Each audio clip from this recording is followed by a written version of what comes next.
Muchas gracias, Andrea. Bienvenida por acá, Diana, John Jairo y Isabel, que tan juiciosos y tan puntuales se conectaron. Quiero contarles que igual este taller va a quedar pues como grabado para disponibilidad de muchos de ustedes y digamos que como mes a mes estamos cumpliendo entonces con el encuentro en este espacio. Hoy entonces vamos a hablar un poquito de esas dudas respecto a la administración de medicamentos que ustedes tienen en el hogar. En otros escenarios me hacen una ceñita, por favor, si la pantalla ya se está viendo.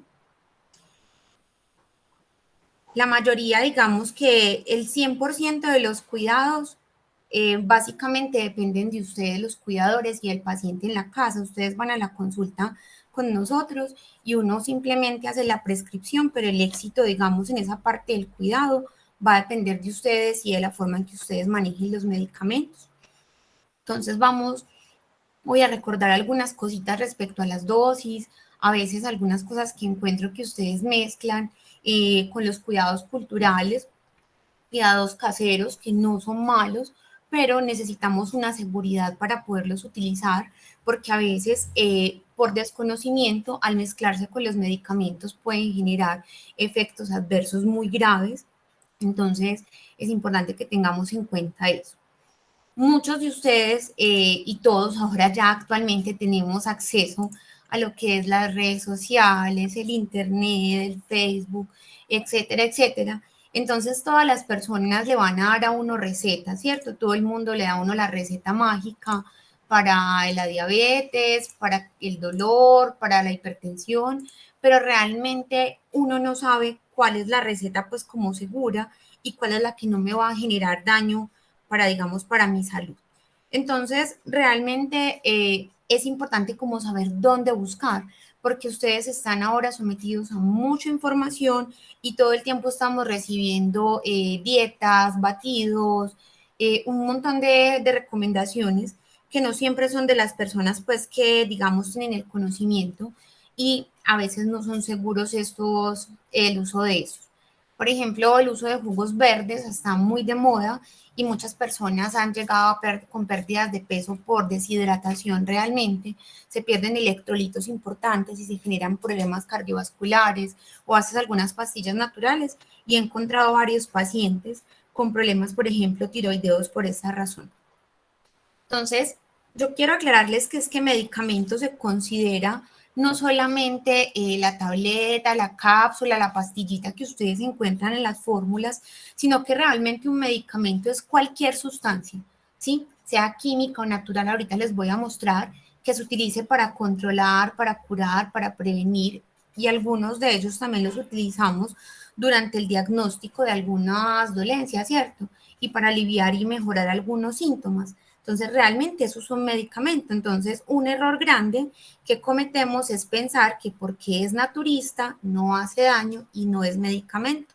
Sigue siendo medicamento. Porfa, si van teniendo preguntas o algún comentario, se van registrando porfa en el chat y me van poniendo su nombre y nos dejan el correito y un teléfono por si quieren que los contactemos y también pues para que tengan disponibilidad de la grabación.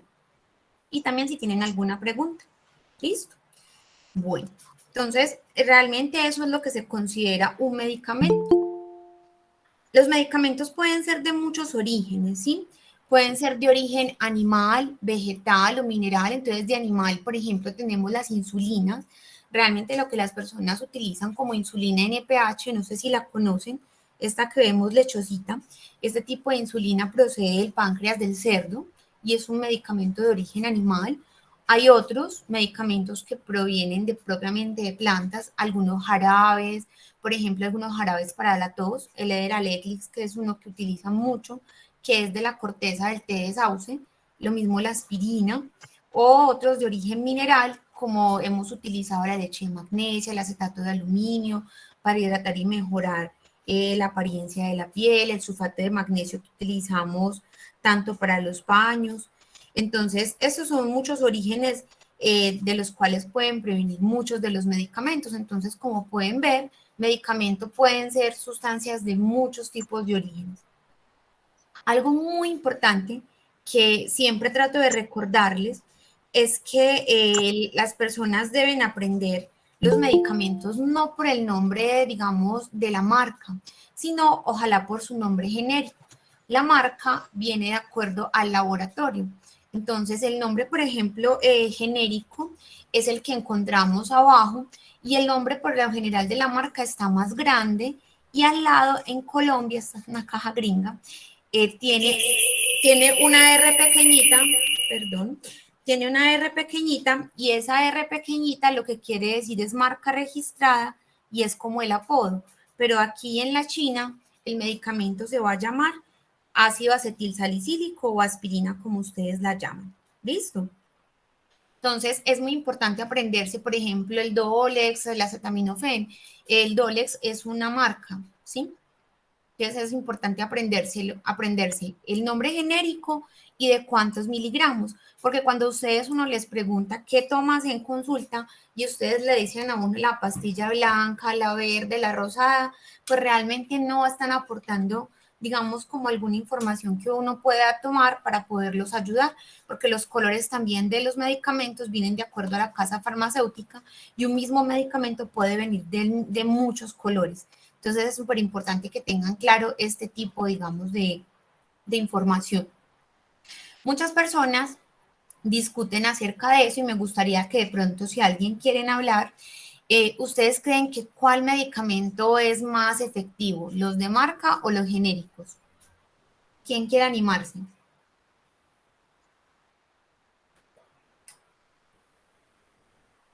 Están muy callados hoy, me tocaron unos participantes muy callados. Bueno, muchas personas gastan una cantidad de dinero muy grande muchas veces pensando que los medicamentos de marca son mucho mejor y que el genérico pues que le dan en la EPS no sirve para nada. Realmente, ¿por qué es un poquito más costoso el de marca? Por los excipientes, porque realmente pagamos un poquito más como por la forma, el sabor, la estabilidad de esos medicamentos, pero realmente no es algo que digamos, altere el principio activo del medicamento. Dianita dice que el genérico. Entonces, ¿qué piensas del genérico, Diana?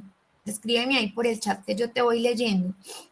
Los genéricos, o sea, son los responsables como del efecto que tiene el medicamento. Si yo tengo, por ejemplo, el acetaminofén o el paracetamol, que es acetaminofén, que es para quitar el dolor, entonces ya de marca puede venir en otra marca, ¿cierto? Dolex, Duramax, etcétera. Entonces yo pago por la forma, porque viene en capsulita, porque no sabe tan maluco, pero se esperaría que ambos tengan el mismo principio activo. Entonces yo pago un poquito más es por los excipientes. Este cuadrito, muchos de los que han estado en consulta conmigo lo conocen y yo creo que es una invitación importante a que tengan una forma organizada y visible los medicamentos. Cuando tengan cuidando a alguien en casa, es importante que tengan una forma visible de dejar en la nevera, en un tablerito, qué medicamentos y qué dosis toma la persona.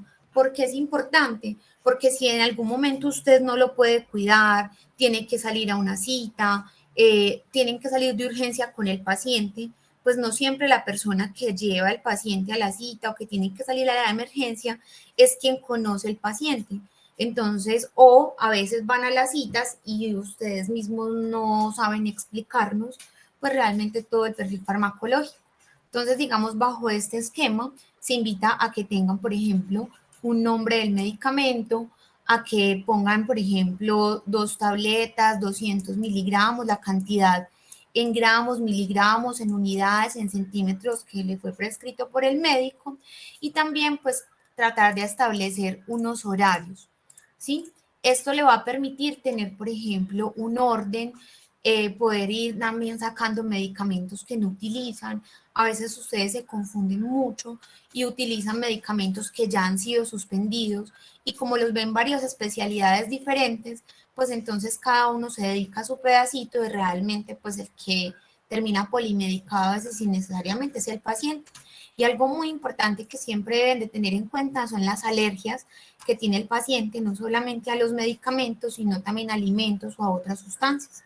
Entonces, es como una forma, digamos, más dinámica y más visual que les permitiría a ustedes poder informar, digamos, al especialista que los esté cuidando, ¿cierto? Donde, por ejemplo, entonces ustedes me dicen, pero entonces, Mónica, ¿es malo buscar en Internet? No, no es malo. Lo importante es buscar en un lugar que sea seguro, que sea confiable. Y actualmente, pues no todo lo que usted encuentre en Google es confiable. Entonces, mi invitación es a que busquen en lugares que sean internacionalmente registrados. Este es uno, que es el Centro Nacional Complementario de Salud Integrativa, la NIH o NIH, lo pueden encontrar así, y aquí van a encontrar un diccionario en terminología, pues en salud, específicamente en medicamentos. Entonces, aquí adscrito a este centro está adscrita una base de datos que es muy común, que muchos de ustedes la conocen y que es muy segura, que es Medline Plus, ¿cierto? Entonces, por ejemplo, aquí busco la sustancia, el aceite de coco que ahora está tan de moda, por ejemplo, no sé, cualquiera de las sustancias, yo aquí les traje ejemplo la glucosamina, entonces digamos que el diccionario no lee marcas, por eso les decía que es importante conocer el genérico o el nombre natural de la planta, aquí encuentran plantas y medicamentos, y lo que hacen es que este diccionario permite a ustedes mostrarles si hay interacciones farmacológicas entre sea el medicamento o la planta que usted quiera utilizar para un fin terapéutico. Entonces, por ejemplo, va a buscar glucosamina, que es otra cosa que están utilizando mucho sin prescripción y que las tiendas naturistas, cartílago de tiburón, bueno, etcétera, o sustancias que traen esta sustancia de glucosamina, por eso la traje, porque imagínense que me he encontrado muchos de los pacientes del programa de falla cardíaca de los anticoagulados que al utilizar una sustancia como esta, pues tienen efectos graves. ¿Y cuál es el efecto grave? Entonces usted busca, por ejemplo, en el diccionario de Medline, pone sulfato de glucosamina o glucosamina. Entonces él le permite encontrar aquí glucosamina. Entonces usted ahí se va a dar cuenta qué es el efecto, le van a hablar en palabras que usted entiende, que es lo importante, y este apartado es súper importante. ¿Qué interacciones existen con otros medicamentos?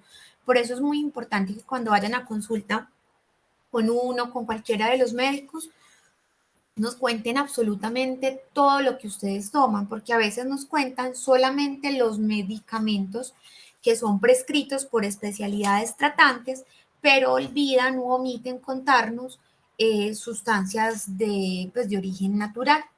Entonces, por ejemplo, los medicamentos naturistas a veces hacen interacción con los prescritos. En este caso, la glucosamina, aquí nos muestra, por ejemplo, el diccionario que hace interacción con medicamentos anticoagulantes, con la warfarina o el fumadín.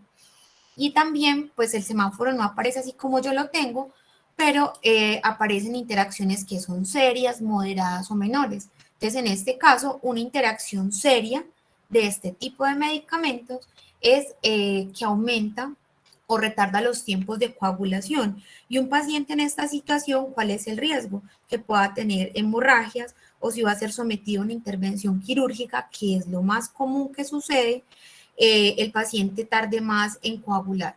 Entonces, miren que es una forma importante de ustedes buscar pues como las cosas que les dicen y de no tragar entero y de estarse llevando uno al organismo pues todo lo que les cuentan, ¿cierto?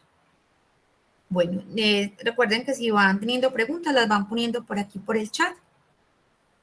Otra cosa importante para buscar, digamos, respecto a sus enfermedades, pues también hay páginas especiales donde encontrar acerca entonces, digamos, de sus guías. En este caso, las personas con cáncer, por ejemplo, hay unas guías que son específicas para ellos, que son las guías ESMO, son unas guías europeas que están en español, en inglés y en varios idiomas, que lo que permiten es hablar en el lenguaje del cuidador para que ellos puedan aprender a cuidarse en solitos. Entonces, por ejemplo, si usted tiene cáncer de seno y le hablan de la quimioterapia, de la radioterapia, pues entonces no va a creer solamente todo lo que les va a decir todas las personas, sino que por lo menos usted va a poder leer acerca de esto.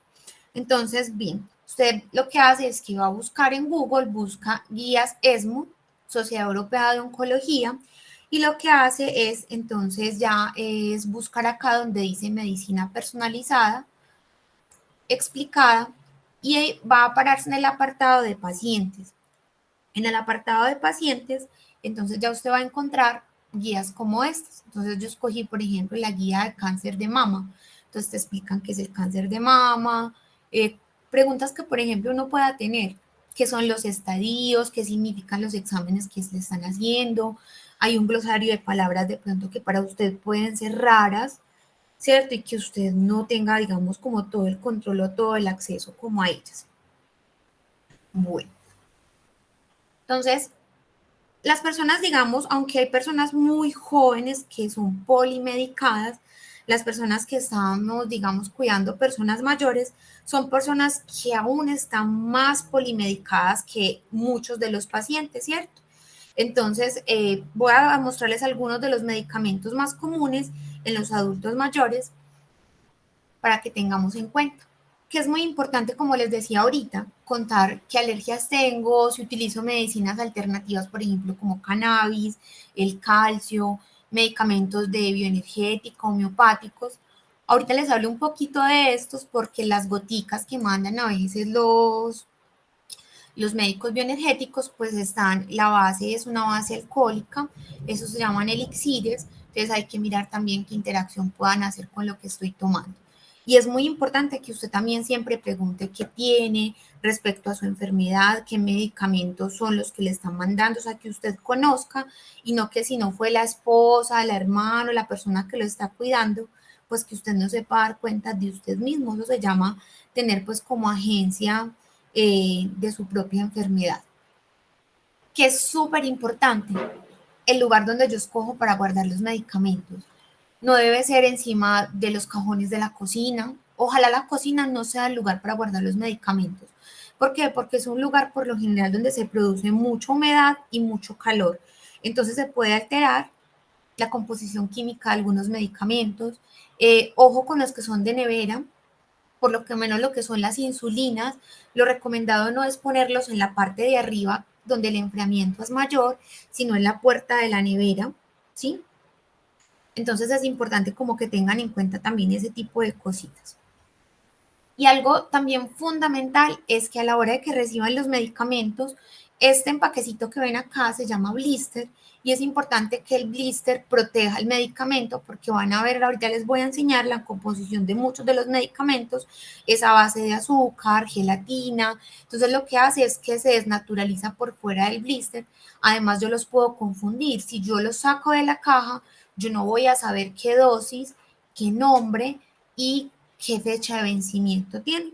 Eso me pasó en estos días que fui a cuidar a mi abuelita y yo necesitaba darle unos medicamentos específicos, ella estaba muy enfermita y habían unos que yo no le iba a dar porque tenía la presión muy bajita, pero me dejaron todos los medicamentos destapaditos y nomás cortados por la mitad, yo no podía leer cuál era cuál y no sabía cuál era el que iba a suspender y cuál era el que iba a dar. Entonces, además, también por razones de bioseguridad, yo creo que es muy importante tener en cuenta este tipo de medidas. No sé si conocen pacientes que tengan enfermedad cardiovascular, pero aquí quiero hacer la proporción de que esta mezcla es mortal. Porfa, los pacientes que tomen la digoxina, es muy importante que estén con sus niveles de potasio. ¿Y por qué hago esta advertencia? Porque ahora hay muchas dietas que están haciendo las personas y están tomando muchas pastillas naturistas que lo que hacen es hacer que la persona pierda peso por deshidratación, pérdida de líquidos por la orina y uno de los electrolitos que se pierde con más frecuencia durante estas dietas es el potasio. O lo mismo cuando las personas tienen diarreas que son pues no controladas, entonces es un electrolito que se altera con gran facilidad y que al estar alto o bajito pues es mortal en mezcla con este tipo de medicamento. Bueno, entonces, por otro lado, entonces es importante también, voy a empezar a hablarles un poquito de esos suplementos como herbarios que pueden tener, digamos, riesgo, interacción con otros de los medicamentos. Voy a hablar desde los más comunes con los que ustedes han llegado muchas veces a mi consulta y que quise traerlos acá por el riesgo que tienen y por la venta libre que actualmente pues se está manejando. Aunque ya lo sacaron del mercado el Dololev, pero la caléndula sigue existiendo. Entonces, ¿por qué lo traje? Porque la caléndula, o sea, no solo el Dololev, sino todo lo que sean medicamentos a base de caléndula, hay que leer muy bien los componentes de los medicamentos y de las cosas que compramos. Vuelvo e insisto, el hecho de que sea naturista no es que sea malo, pero el hecho de que sea naturista no lo hace santo. Entonces, todos los medicamentos que tengan de base algún porcentaje de caléndula o que sean hechos a base de caléndula son muy peligrosos, por ejemplo, para personas que tengan alergia a las flores, que vayan a ser sometidos a cirugía. Ojalá deben suspenderlo mínimo 2 semanas antes. ¿Por qué? Porque tienen mucho riesgo de que haya más somnolencia por los anestésicos y además pues hay evidencia de que aumenta el riesgo de sangrado. Tampoco se deben mezclar las flores de caléndula en pacientes que estén tomando muchos de los medicamentos que se utilizan en psiquiatría. ¿Cuáles de esos medicamentos? Por ejemplo, el clonazepam, el lorazepam, el fenobarbital, el solpidem, que los utilizamos mucho en psiquiatría a veces para mejorar el trastorno del sueño, es muy peligroso porque lo que hace es que aumenta la sedación y los pone más dormiditos, que genera de pronto unos efectos más moderados, ¿sí? Mezclarla con florecitas de amapola, con guamo, que también lo utilizan mucho, hierbas de San Juan, valeriana, pues va a generar somnolencia, pero genera mayor somnolencia los de arriba, los que están en rosadito. Permítame, yo cierro la puerta porque es que si no, no se va a escuchar nada y llueve bastante.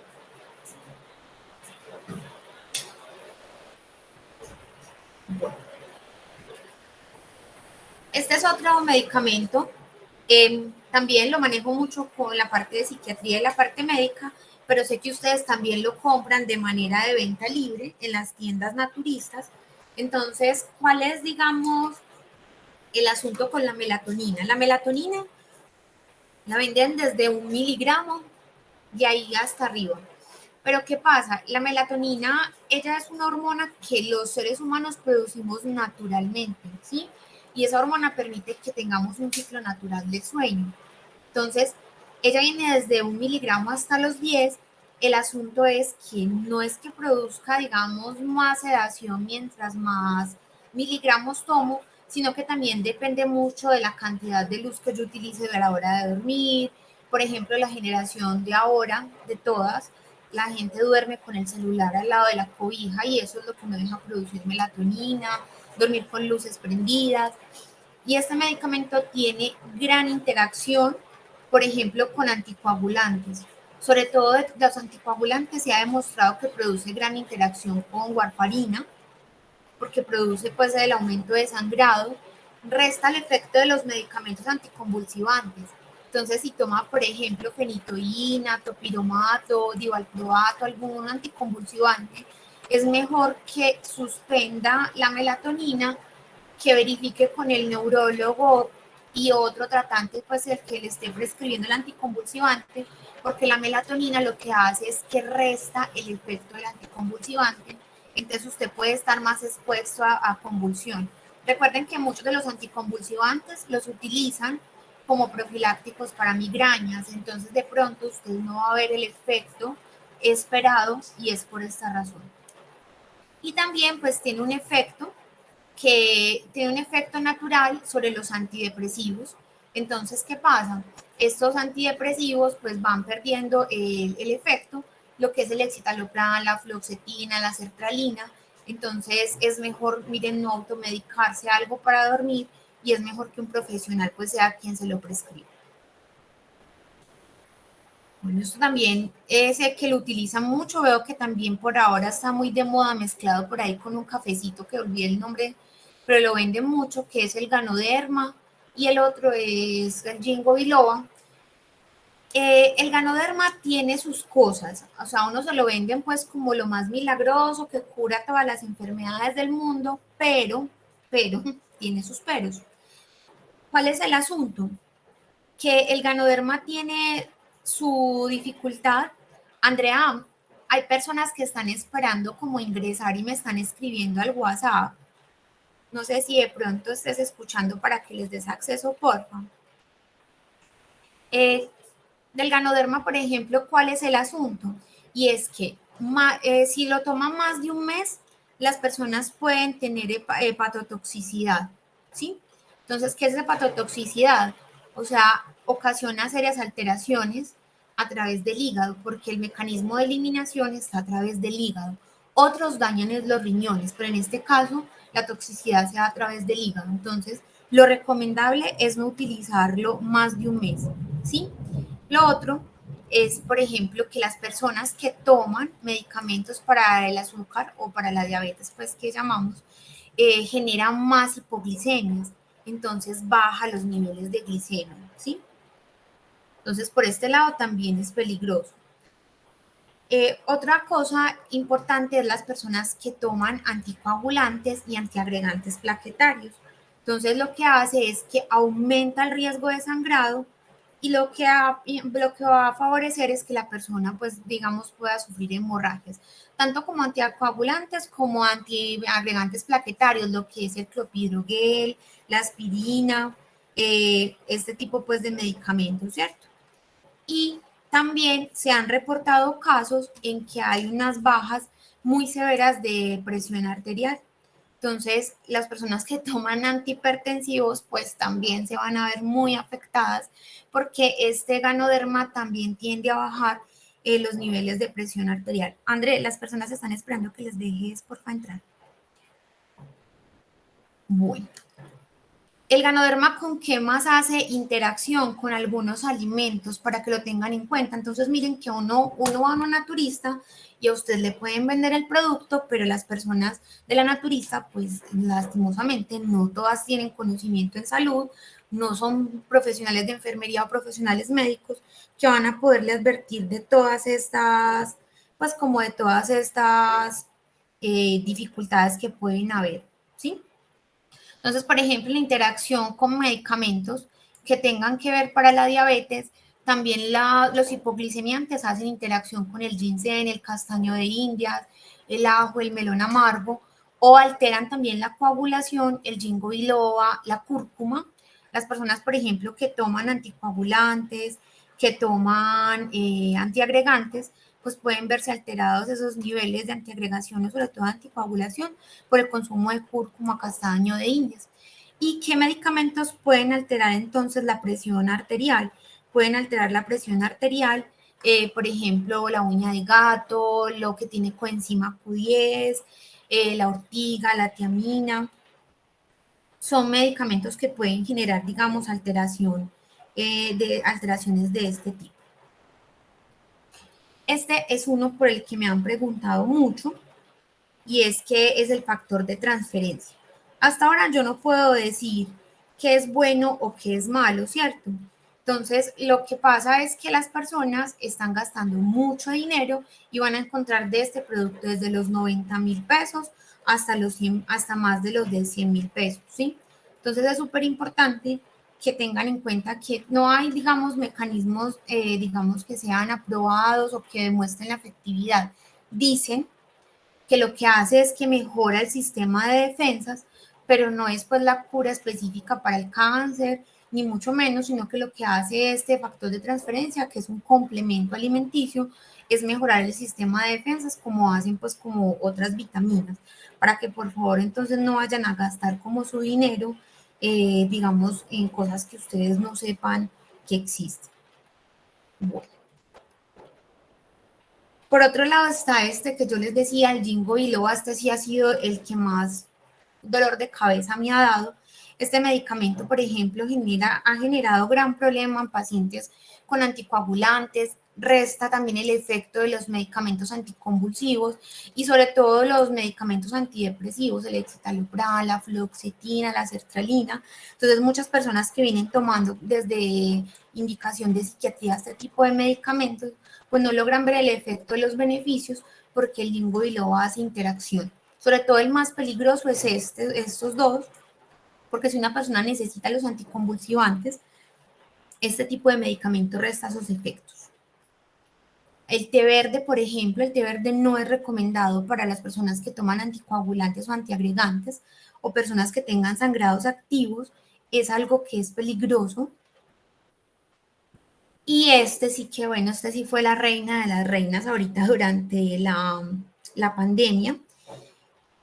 Durante la pandemia se utilizó mucho moringa, decían que ayudaba con el COVID, que sí, que no, pero lo que hace la moringa es que muchos de los pacientes me han suspendido el tratamiento por tomar solamente moringa y lo que pasa es que la moringa genera deshidratación, pérdida de muchos electrolitos y además unas pérdidas muy importantes también de líquido y unas bajas de glicemia y bajas por hipotensión. Entonces es una planta que no se puede utilizar como sin supervisión médica, ¿cierto? Es muy peligroso. Entonces, miren que medicamento no es solamente la tableta, el jarabe, la pastilla, sino que medicamento se considera toda aquella sustancia de origen vegetal, natural o mineral que pueda administrarse por vía oftálmica, por vía ótica, por la nariz, de manera oral, hay sublingual, también hay subcutánea, manera tópica, venosa. A veces, por ejemplo, ¿qué me pasa? Que ustedes se toman el ibuprofeno y también se aplican el diclofenaco gel. Entonces lo que hacen es que hay un exceso de medicamentos, ¿sí? Y a todo lo que se nos pasa por el lado lo llamamos pastillas y no todos son pastillas. Hay muchos tipos, por ejemplo, de formas farmacéuticas digamos, tanto de la vía oral, de la vía rectal, entonces les voy a mostrar algunos. Entonces están, por ejemplo, las cápsulas, que serían estas, están las tabletas, estarían las grajeas, que son las que no tienen sobre todo ranura, están los polvos, están los medicamentos que son granulados, las tabletas masticables, vamos a ver supositorios, óvulos, y si el tiempo nos da, pues vamos a mostrarles un poquito acerca de los parches. Entonces, ¿qué son las cápsulas? Son medicamentos que son cubiertos por una capa de gelatina, por eso es que no las puedo sacar del blister, del papelito que les mostraba ahorita, porque lo que hace es que el calor, la temperatura externa, el calor de mi mano lo va a derretir y la idea es que esa capa de gelatina se destruya y se reblandezca con los jugos gástricos y oculta además ese sabor desagradable o un olor desagradable. Entonces, supongamos que este es el tubo digestivo y este es el estómago, ¿cierto? Entonces, al ingresar por la boca, la pastillita lo que hace es que cuando llega aquí a lo que llamamos la boca del estómago, los jugos gástricos destruyen esta capita de gelatina y entonces ya se libera el medicamento para pegarse en las paredes del estómago y absorberse por la vía que debe absorberse. Entonces, por eso este tipo de medicamentos no se debe abrir.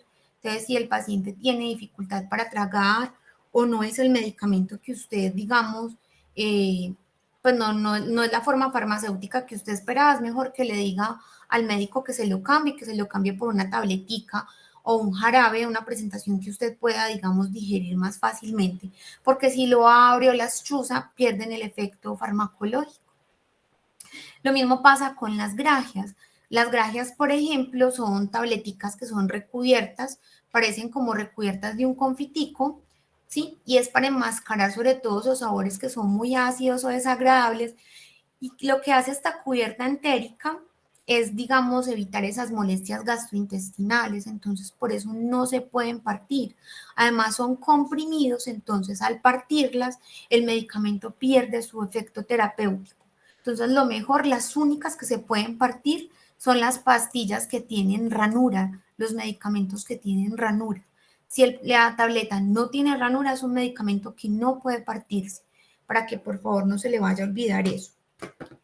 Otro asunto importante son los polvos. Bueno, esto se usaba antes cuando estaba, a los que somos más viejitos nos tocaba. Hay polvos que son tópicos, otros que son tomaditos, por ejemplo, como los antigripales, y otros que son para preparar, pues digamos que hay que diluir para preparar de manera intravenosa. Entonces, por ejemplo, aquí quiero hacer, digamos, una mención especial y es porque los antigripales no deben ser usados por todas las personas. Los antigripales también los venden en la tienda, en el supermercado, en cualquier parte. pero son ricos en histamina y en otras sustancias y, por ejemplo, además tienen mezcla de gránulos con azúcar. Entonces, los pacientes con diabetes pues no deberían tomar, digamos, este tipo de antigripales y en los pacientes con hipertensión no están recomendados ningún tipo de antigripal para que ustedes tengan eso en cuenta. Esas son otras formas de medicamentos granulados. Y usted me dirá, pero es que eso es más un alimento, eso no es medicamento. Si es un alimento, lo que pasa es que son medicamentos, lo que pasa es que son zinc, y el zinc viene, por ejemplo, mezclado con pequeños granulitos de azúcar. El zinc y, por ejemplo, este que tiene biotina, otros tienen mezcladitos vitamina C. El zinc es muy bueno para abrir el apetito, pero no puede ser usado por todo el mundo en esta forma. Entonces, por ejemplo, hay pacientes que no tienen diabetes que pueden usar el ZB, que es granuladito, pero si el paciente tiene diabetes, pues va a ser mejor que lo use en cápsula y en la cápsula si tiene vitamina B, no la va a poder utilizar el anticoagulado. Entonces, si ven todas las especificidades que tiene cada medicamento y cada paciente, el hecho de ser una vitamina no lo hace menos inofensivo. Los que dicen que son masticables deben ser masticados porque su forma farmacéutica está diseñada para que el medicamento o el comprimido pues se absorba y por lo general se van absorbiendo desde la vascularización que está debajo de la lengua, que donde está pues la boca y es la zona digamos donde hay más vascularización y se va a absorber más rápido el medicamento. Entonces es muy importante también conocer no solamente la dosis, el nombre que le mandó el médico, sino también la vía, ¿sí? Miren que unos supositorios pueden parecerse mucho a unos óvulos y puede sonar muy chistoso, pero he tenido pacientes que los confunden. Entonces, ¿qué se considera un supositorio? Un supositorio es digamos, es una forma cónica, es una base de manteca de cacao de glicerina que se utiliza para, digamos, mejorar la eliminación y para lubricar la eliminación rectal y que lo que hace es que se disuelve con la temperatura del recto y para poder humedecer esas heces que están muy secas. Va a pasar con muchos de ustedes o muchos de los pacientes que cuidan, que toman morfina, que toman algunos opioides, que toman algunos medicamentos antipsicóticos, que lo que hacen es que endurecen mucho, mucho el bolo fecal. Y miren la diferencia con los óvulos. Los óvulos también tienen una forma cónica, pero estos son más blanditos y están envueltos en una cubierta parecida como a la de las cápsulas, que es como de gelatina, ¿sí? Una gelatina blanda que se disuelve con el calor de la mucosa vaginal. Hay otra palabra, digamos, inadecuada que utilizamos y es la palabra crema, pomada. No todo es pomada y no todo es crema. Una cosa son las cremas y otra cosa son las pomadas, otra cosa son pastas y otra cosa son emplastos.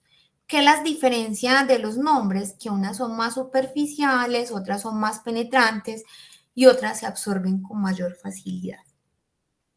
Entonces voy a empezar con las que son más superficiales. Entonces, por ejemplo, estas que son más superficiales son formas más semisólidas que se utilizan sobre todo sobre la piel, tienen acción desinfectante o protectora, por ejemplo, el manto ácido, esta la conocemos mucho y la mezclamos, por ejemplo, con cremas de manos para mejorar la hidratación y la calidad de la piel, o estos lubricantes y refrescantes, por ejemplo, la calamina, que la utilizamos mucho para las quemaduras con el óxido de zinc. Entonces el nombre comercial podrá ser Caladril, pero los excipientes del medicamento son el óxido de zinc, por ejemplo, que es lo que la hace más refrescante y que es aguadita. Este es otro tipo de, digamos, de medicamentos que son los geles. Ya alcanzan un nivel más profundo, entonces estos serán más superficiales. Estos ya son más penetrantes, o sea, los gel alcanzan un nivel un poquito más profundo y son antiinflamatorios por lo general o analgésicos. Aquí entonces vuelvo y les hago la mención. Usted no puede tomarse al tiempo el diclofenaco y untárselo, porque lo que puede generarse es una nefrotoxicidad, o sea, generar una toxicidad renal. ¿Por qué? Porque este medicamento se excreta por esta vía.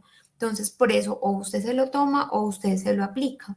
Por eso es tan peligroso uno automedicarse y hacer todo lo que hacen las otras personas y genera igual la misma alergia tomado que aplicado. Entonces, para que tenga usted en cuenta eso.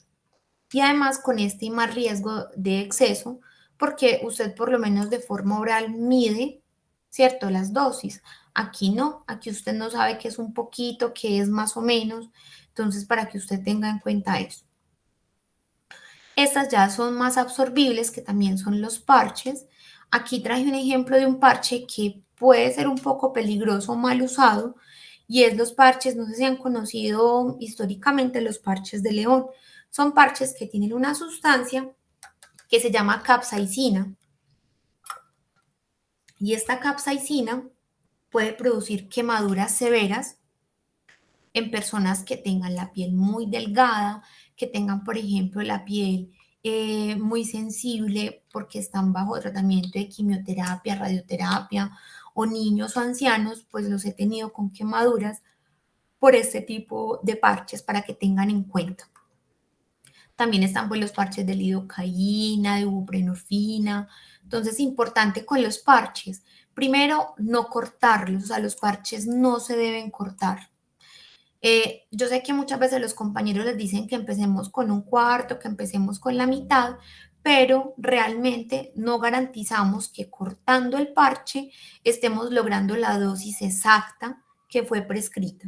No se pueden sobar, porque al sobar el parche yo lo que hago es que el medicamento se absorba de manera más rápida, y es como si yo te dijera que te tomaras, no sé, una Coca-Cola, un jarabe bogado, ¿cierto? Eso va teniendo unas dosificaciones, entonces puede generar efectos colaterales.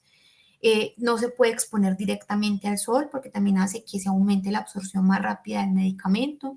Si la persona tiene fiebre, lo más recomendable es quitarle el parche, y si a usted le van a hacer rayos X o va a estar expuesto a un resonador, es importante que te lo quiten porque te puede generar quemaduras en la piel. Pues este es color beige, pero hay otro tipo de parchecitos que son transparentes o más chiquititos, entonces ellos se pegan o 4 dedos debajo de la clavícula, o 4 dedos debajo de los hombros, o detrás de las escápulas, o sea, aquí en la paletica, y se rotan. Entonces, por ejemplo, voy a pegarlo, se cambia cada 2 días, todos los días, cada 12 horas, eso depende. Entonces yo lo roto, limpio con un pañito con agua y retiro sin alcoholes, sin nada, seco muy bien la parte donde lo voy a pegar y lo dejo ahí puestecito. Le puedo pegar encima un microporito con la fecha y la hora en que lo puse, y al rotarlo, o sea, al otro día o cuando le toque el siguiente, retiro este, debe ser a la misma hora, y limpio la zona donde estuvo la anterior, limpio la nueva y lo pongo para que no vaya a haber sobredosis del medicamento. Estos son otro tipo ya de medicamentos, a estos sí se le llama crema. Se pueden aplicar no solamente en la piel, sino también en las mucosas. Miren la consistencia. Estos sí son cremas. Y, por ejemplo, aquí les traje, se llama, hay una que se puede aplicar en la piel, la beclometasona, pero hay otra que se puede aplicar en las mucosas como el clotrimazol, por ejemplo. Entonces es importante mirar no solamente el nombre, como les decía, sino pues la marca, sino el nombre, ¿cierto? El porcentaje indica el número de gramos que tiene prescrito por dosis. Y estos son pomadas, entonces cremas, miren la consistencia tan diferente que es como un poquito más espesa. Y a lo que llamamos pomadas, ungüentos o pastas, son los que son hechos a base de aceites o grasas. No sé si logran observar, pero miren la diferencia entre una crema y una pomada. Entonces, si usted me dice, yo le estoy echando a mi esposo una pomada, yo me imagino algo como esto. Entonces, las pomadas todas son hechas a base de aceite de grasa, son hidrosolubles. Miren que se parecen mucho, por ejemplo, al Vivaporú, que es una consistencia grasosita. Y aquí hago una mención especial. Quienes no se les debe echar, por ejemplo, son las mucosas porque las quema. Y además, a los pacientes que tienen oxígeno, no se les debe echar este tipo de sustancias ni vaselinas porque son hechos a base de petrolatos. Entonces puede generar combustión y quemaduras en las mucosas, para que tengan en cuenta eso. Y los otros, pues ya son medicamentos que consideramos sustancias líquidas. Entonces, por ejemplo, están lo que ya ustedes llaman inyección, inyectables, suspensiones, jarabes, ¿cierto? Entonces, un ejemplo de un medicamento líquido son los jarabes, que es muy peligroso. Usted dirá, pero es que automedicarse un jarabe es muy peligroso.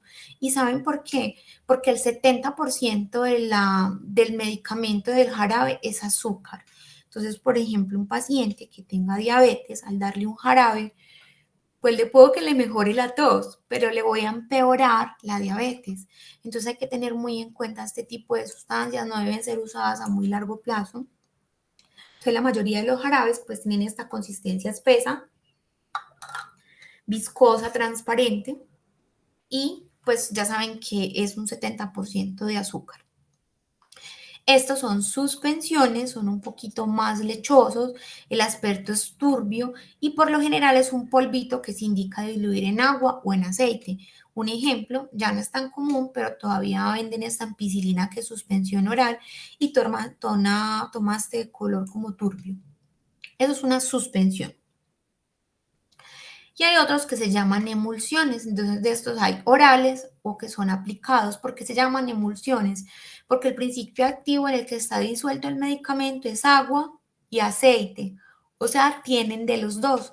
Entonces, por ejemplo, pues la emulsión es horrible de escos que le daban a uno, pero también las emulsiones que utilizamos mucho como para las arrugas, para la cara, realmente no es una crema ni una pomada lo que nos aplicamos, sino que es una emulsión y es un aspecto que es lechoso, es más suave y no deja una sensación grasosa. Y estos son los que también es importante que los conozcan, son los medicamentos como se preparan los naturistas muchos. El principio activo del medicamento, las florecitas y las cositas que van ahí, el medio en el que va es un medio de alcohol más azúcar. Entonces hay que preguntar muy bien cómo se guarda, si es de nevera, si no, porque se daña. Y lo otro es que también hace interacción. Igual si tomo alcohol o lo que sea, puedo alterar el medicamento, ¿cierto?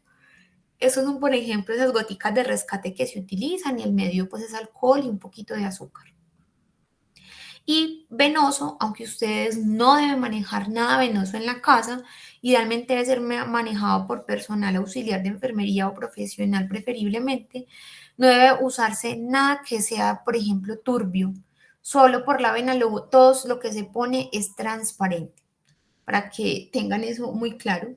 No sé si han escuchado por ahí que alguna vez alguien le puso milanta venosa a otra persona y pues sí, obviamente la mató. Entonces, para que también cualquier persona, ¿por qué hago alusión en esto? Porque ahora están yendo a cualquier garaje de estética y me van a perdonar la dureza, a que les pongan sueros, vitamina C y de todo. Y pues esto debe ser manejado por un profesional del área pues de la salud, no por personas pues del área estética, ¿cierto? Bueno, y estas otras son otros tipos de medicamentos que son líquidos, que son los colirios, que son sustancias que son estériles, ¿sí? Y que actúan pues sobre el globo ocular, entonces deben tener las manitos muy limpias, muy bien lavadas y el párpado debe estar súper estéril. Los enemas, que son de tipo entonces rectal, esos son más que todo, no para que la persona tanto haga la deposición, porque pueden tener al mismo tiempo la pastillita que se les da para que hagan popó, sino que a veces las heces son muy secas, entonces al igual que los enemas, los supositorios, lo que hacen es mojar un poquito las heces para que ellas puedan evacuar el intestino. Entonces se pone el paciente de lado, ojalá preferible sobre el lado izquierdo, se pone toda la solución, se deja un plastiquito para que salga toda esa impactación fecal y pues dejar al lado unos guantecitos porque a veces necesitan ayuda y la extracción manual. Este es súper importante y es porque estos aerosoles son medicamentos que son inhalados, no son compartibles, son personales, después de pandemia sí que más, y es muy importante que estos sean usados con la camarita, con la inhalocámara. Si este medicamento es usado directamente en la boca, pues puede generar algo que llamamos cándida o hongos en la boca, y además el medicamento pues no va a llegar al pulmón. Entonces, realmente, si usted me dice que utilizó el medicamento y que se le quitó el ahogo, sin utilizar la inhalocámara, pues realmente no le vamos a creer porque el medicamento se va a quedar pegado en la boca o en la orofaringe. Y la idea es que el inhalador, las partículas, lleguen directamente al bronquio. Entonces, si utilizo una camarita, que preferiré mida entre 15 y 30 centímetros, que se agite bien el inhalador, verificar pues como la fecha de vencimiento y cada dosis de esto viene en puff. Entonces, al hacer la inhalación, no retirar inmediatamente el inhalocámara, sino que se deja puesta la camarita hasta 10, hace respiraciones profundas, descansa y hace ya la siguiente inhalación, sea una, dos, tres, cuatro, se hace pues como el mismo procedimiento. Bueno, y ya para ir pues como terminando, es importante pues como también tener conocimiento de las medidas de algunas de las dosis. Por ejemplo, una cucharada, si yo no sé, por ejemplo, cuando no tengo una jeringa y no sé cuántos son 15 centímetros, 30 centímetros, pues entonces es muy fácil. Una cucharada grande de sopa mide 15 centímetros, ¿sí? O una cucharada chiquita, por ejemplo, las que tenemos en la casa, mide 5 centímetros. Entonces, 3 cucharaditas pequeñas son 15 centímetros o una chiquita son 5 centímetros, por si no tengo jeringa. Eso es una opción. O también saber, pues, cuántos son 20 gotas. 20 gotas es 1 centímetro, si no tengo gotero. O una onza son 30 centímetros. Porque a veces, sobre todo con el potasio que es oral, o a estos medicamentos que son inhalados, pues a veces se les va un poquito la mano. También tener en cuenta cuánto es la media tableta, cuánto es un cuarto, cuántos son 3 cuartos de tableta. Entonces, si el médico les dice media tableta, es media. Y acuérdense que solo se deben partir los que tienen ranura. Muchos de los compañeros pues a veces no lo tienen en cuenta, pero usted le puede decir, doctora, a mí la enfermera me enseñó que solamente se pueden partir los que tienen rayitas y este no tiene rayita. Si no tiene rayita, lo que va a pasar es que usted va a partir el medicamento y entonces usted no va a garantizar que aquí hayan 25, 12,5 y usted se va a estar tomando más o menos de la dosis. Eso me pasa mucho con la levotiroxina, por ejemplo. Entonces los pacientes no están teniendo toda la dosis pues como correcta y es preferible que les cambien la presentación. 1 cuarto de tableta, entonces es solamente un pedacito, o sea, la mitad de la mitad. O 3 cuartos, entonces son una mitad más un cuartico. Y lo mismo con las jeringas.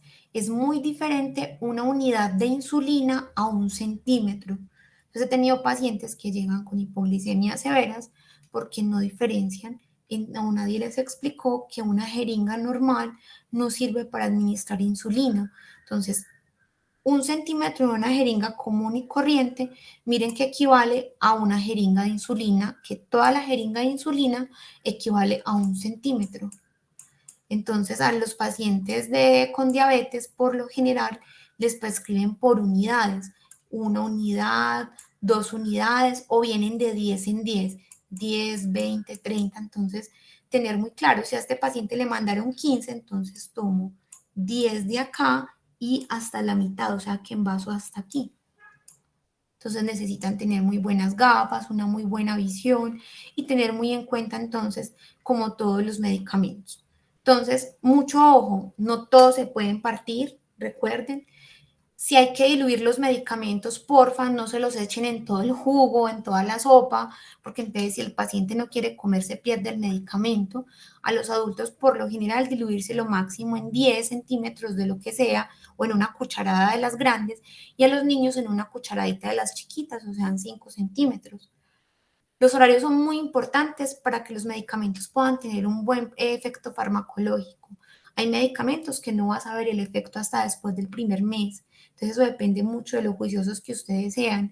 Algo que no está ahí escrito y es muy importante, pero las vitaminas no se toman cerquita del lecho de café. ¿Listo? Porque si no pierden el efecto terapéutico. Entonces es muy importante eso. Y ojalá pues no mezclarlas con alimentos. Si el paciente pues puede tragar, dárselas con agua, que es lo ideal. Poner recordatorios, pedir ayuda si yo no veo pues como bien, porque yo sé que la letra es muy chiquitica para que no se vayan a tomar una sobredosis. Acuérdense de no sacarlos de los papelitos y no aprendérselas por colores.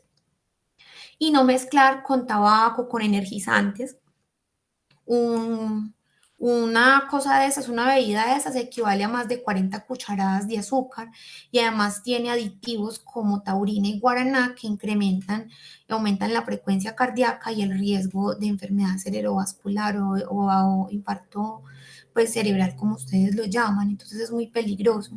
Y no automedicarse, recuerden entonces los antigripales.